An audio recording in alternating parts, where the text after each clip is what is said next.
All right, guys, I'm gonna do a video today showing you how to replace, clean. I'm not gonna show you how to clean it, but I'm gonna show you how to access your air filter, and then you can decide what cleaner you would like to use to get that out. So this side of the bike is going to be where your air cleaner's at. You have an 8mm here, 8mm here, and another 8mm on the seat, and then the seat slides forward to come out.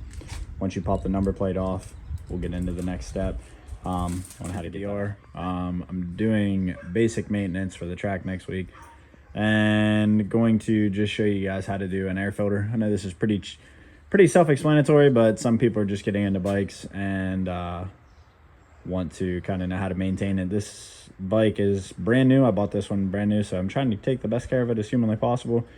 But you got to take your side number plate off. It's an 8mm bolt. That 8mm bolt is right here. And I'm going to show you how to put this back on, but I'm going to show you how I took it off as well.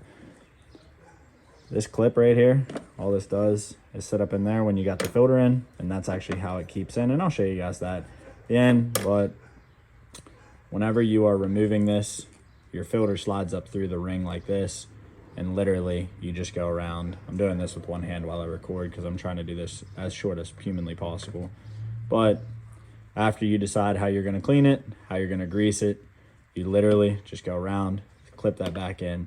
I do not recommend you cleaning this filter while you have that ring around it. Some of the cleaner that they have for these, or however you guys decide to do it yourselves, could probably eat that plastic.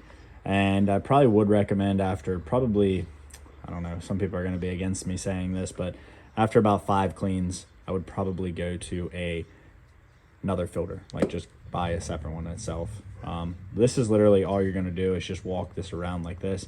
So let me go ahead and pause the video real quick. Doing this with one hand is not easy, and I'll show you how to slide it back in, put the number plate in. All right, so I got the filter all the way around. It's really hard to mess up the orientation, but this little tab right here, if you're unsure on how this goes back in, you're going to slide this in, and that little tab right there is going to slide up into there like that. Sorry, doing this with one hand's not the best, but there we go. There we go. Okay, so you guys can see, oh, that'd be why, that metal ring right there, I need to take it back off. This metal ring right here needs to ride in these 2 guides, and that's how it's gonna stay sealed. Like I said, with one hand is not the best, but there we go. Yep, that's how you do it. Subscribe, guys. Obviously, I'm gonna do all my basic maintenance on this bike myself. Save you guys some money at the shop. So if this helped you in any way, like, subscribe, and until next time, support those who support you.